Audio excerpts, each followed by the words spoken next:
கண்டனத்துக்குரியது என்று தெரிவித்திருந்தேன். இது போன்று நான் அந்த மாவட்டத்துடைய ஒரு எம்எல்ஏ எனக்கும் தகவல் சொல்லாமல் இது போன்ற நடவடிக்கைகளை மேற்கொண்டிருக்கிறார்கள். முதல்வர் அவர்களே, இதையெல்லாம் நீங்கள் கவனத்தில் கொண்டு அங்கு தொழிற்சாலைகளுக்காக கையகப்படுத்தப்பட்ட பல்வேறு டானெக்ஸ் என்கிற ஒரு நிறுவனம் 150 ஏக்கர் பஞ்சம நிலத்தை கையகப்படுத்தி ரியல் எஸ்டேட்டா மாத்திரான். அதே மாதிரி வடலூர் நெய்சர் என்கிற ஒரு பீங்கான் தொழிற்சாலை கம்பெனியை மூடிவிட்டு ரியல் எஸ்டேட்டா மாத்திரான். நீங்க வள்ளலாருக்கு நீங்க அங்க சிறப்பு செய்யணும்னா அந்த இடத்தை கையகப்படுத்தி அங்க நீங்க செய்யலாம்.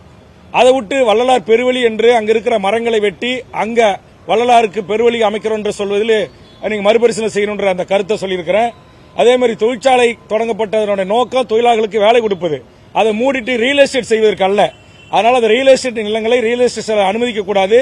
அந்த நிலங்களை கைப்பற்றி நீங்க நான் கேட்கிற வேளாண்மை கல்லூரியோ அல்லது பொறியியல் கல்லூரியோ என் தொகுதியில் நீங்க உருவாக்கி தரணும் அப்படின்ற வேண்டுகோளை முன்வைத்திருக்கிற பஞ்சம நிலங்களையோ தொழிற்சாலைக்கு பயன்பாட்டில் இருந்த நிலங்களையோ ரியல் எஸ்டேட் தொழிலாக மாற்றுவதற்கு தடை விதிக்க வேண்டும் என்று கேட்டிருக்கிறேன். அதே மாதிரி உங்களுக்கு தெரியும், நேற்றுலாம் ஒரு தலைப்புச் செய்தி, வைகோவின் உதவியாளர் பிரசாந்த் கைது என்று. அது தவறான தகவல். இங்க ஈழத் தமிழர்கள் அரசியல் ரீதியான சில லாபிகளை செய்தவர்கள் கைது செய்யப்பட்டிருக்கிறார்கள். அது ஒன்றிய அரசினுடைய அழுத்தத்திற்கு அல்லது ஒன்றிய அரசினுடைய ஐபி RAW போன்ற அழுத்தத்திற்கு அது நடந்திருப்பதாக நான் அறிகிறேன். அது குறித்து முதலமைச்சரிடம் விரிவாக நான் பேசினேன். இங்கு படகுல போர் நடக்கும்போது படகுல வந்தவங்க, அதே மாதிரி விமானத்தில் வந்தவங்க பாஸ்போர்ட் எக்ஸ்பைரி ஆகி இங்க வாழ்றாங்க. அதே மாதிரி பல ஆயிரம் பேர் இங்க வாழ்றாங்க. அவர்களை எல்லாம் கைது செய்தோம்னா நம்ம தமிழ்நாடு சிறையே பத்தாது. அவர்கள் தஞ்சம் தேடி அகதிகளாக இந்த மண்ணில் வந்தவங்க.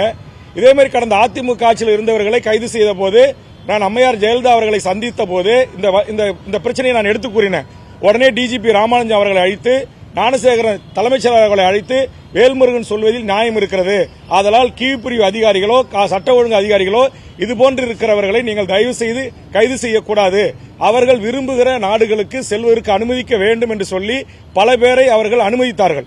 அதே மாதிரி சிறப்பு முகாமில் இருந்தவர்களை நான் கொடுத்த பட்டியலை பயன்படுத்தி அன்றைக்கு கியூ பிராஞ்சிக்கு ஐஜியாக பொறுப்பாக இருந்த திரு ஈஸ்வரமூர்த்தி அவர்கள், அதே மாதிரி கியூ பிராஞ்சி எஸ்பியாக இருந்த திரு அருளரசு போன்ற நேர்மையான அதிகாரிகள் எல்லாம் அதை பரிசீலனை செய்து உடனடியாக அவர்கள் விடுதலை செய்யப்பட்டு விரும்புகின்ற நாடுகளுக்கோ அல்லது தமிழீழத்திற்கோ அனுப்பி வைக்கப்பட்டது. அதே போன்று மாண்புமிகு தமிழக முதல்வரும் தங்களுடைய ஆட்சியிலும் நீங்கள் செய்ய வேண்டும், பொது வாக்கெடுப்பு நடத்த வேண்டும், இனப்படுகொலைக்கான ஒரு சர்வதேச நீதி விசாரணை வேண்டும் என்கிற இந்த கோரிக்கைகளை எல்லாம் இன்றைக்கு முன்வைத்து பேசியிருக்கிறேன். இங்கு ஒரு சில தொலைக்காட்சிகள் அவர்கள் 250 கிராம் இலங்கையிலிருந்து வெடிமருந்து எடுத்து வந்தாங்க அப்படின்றது அதெல்லாம் உண்மைக்கு புறம்பான தவறான செய்தி. எந்த ஆதாரமும் அப்படி இல்லை, எந்த எஃப்ஐஆர்லயும் அப்படி இல்லை. அவங்க பயன்படுத்திய லேப்டாப், சிம் கார்டு அவங்களுடைய அதுதான் அவங்க கிட்ட இருந்து கைப்பற்றப்பட்டிருப்பதாக எஃப்ஐஆர் காப்பியில் சொல்லப்படுது.